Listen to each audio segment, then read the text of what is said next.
Di awal cerita, Seokryul dan Sunghyo bertengkar mengenai Seokryul yang menjalani operasi kanker usus tanpa memberitahu dirinya dan keluarganya. Tanpa diduga-duga, ibunya Seokryul datang ke rumah Sunghyo untuk membawakan bubur karena mendengar Sunghyo sakit. Mendengar pembicaraan Seokryul dan Sunghyo, ibunya Seokryul pun tidak percaya dengan apa yang didengarnya, kalau anaknya menderita penyakit kanker usus dan telah dioperasi. Syok, sedih, dan sakit hati, ibunya Seokryul pun pulang ke rumah dan memberitahu suami dan adik laki-laki Seokryul bahwa Seokryul menderita penyakit kanker dan telah dioperasi tanpa memberitahu mereka. Karena masih tidak percaya, ibunya pun mengangkat baju Seokryul dan melihat bekas luka operasi. Seokryul menjelaskan ke ibunya bahwa sekarang ia sudah tidak sakit dan baik-baik saja. Ibunya meminta Seokryul untuk jujur dan menceritakan semuanya. Seokryul lalu bercerita bahwa 3 tahun lalu ia memeriksakan kesehatannya dan menemukan bahwa ia mengidap kanker usus stadium 2. Lalu ia pun dioperasi dan menjalani kemoterapi untuk pencegahan sel kanker kambuh kembali. Orang tua Seokryul merasa mereka tidak berarti bagi Seokryul, sehingga ia merahasiakan kejadian ini. Padahal Seokryul hanya tidak ingin menyulitkan dan membuat khawatir orang tuanya. Kita kembali ke Sunghyo.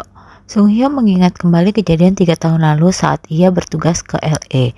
Ia sempat ingin mengunjungi Seokryul, tetapi saat ia sampai di rumah Seokryul, Sunghyo melihat Seokryul dan Sungjun keluar rumah bergandengan tangan.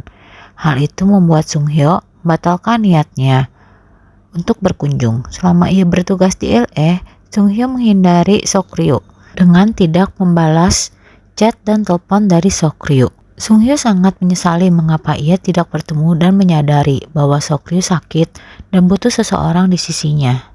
Sunghyo mengenang saat ia sedang sakit, Seokryul selalu ada di sisinya. Sedangkan saat Seokryul sakit, ia malah sibuk cemburu dan mengabaikan Seokryul. Itu adalah hal yang sangat disesali oleh Sunghyo. Keesokan harinya, Seokryul tidak ada di kamarnya saat ibunya menyuruh sarapan. Karena panik, ibunya menelpon Sunghyo untuk mencari Seokryul. Setelah ke beberapa tempat,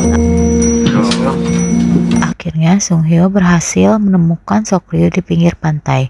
Di sana, Sunghyo mengangkat Seokryul dan menceburkannya ke pantai dan menyuruhnya untuk marah dan berteriak untuk meluapkan semua kekesalan dan amarah yang dipendam oleh Seokryul. Seokryul pun marah pada Sunghyo. Mengapa 3 tahun lalu saat Sunghyo ada di LA, ia tidak menghubunginya, dan mengapa ia tidak mengangkat dan membalas chatnya di saat ia takut dan sendirian menghadapi penyakitnya. Seokryul pun lalu menangis.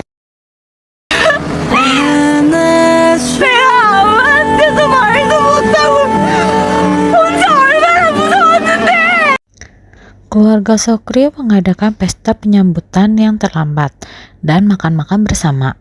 Setelah itu mereka pulang bersama sambil mengobrol. Sungjung yang melihat raut bahagia Seokryul dari jauh menyadari bahwa yang dibutuhkan oleh Seokryul bukan dirinya, tetapi keluarga dan teman-teman dekatnya di Korea. Ia pun memutuskan untuk kembali ke LA. Saat di bandara, Sungjun pun kaget karena melihat Seokryul dan Sunghyo berada di sana. Ternyata Sunghyo menyeret Seokryul ke bandara untuk berpamitan terakhir kali secara langsung.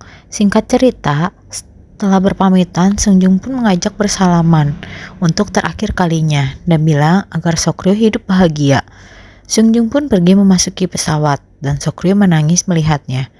Sunghyo yang melihat Seokryul menangis menutupi Seokryul dengan jasnya agar tidak terlihat ia sedang menangis.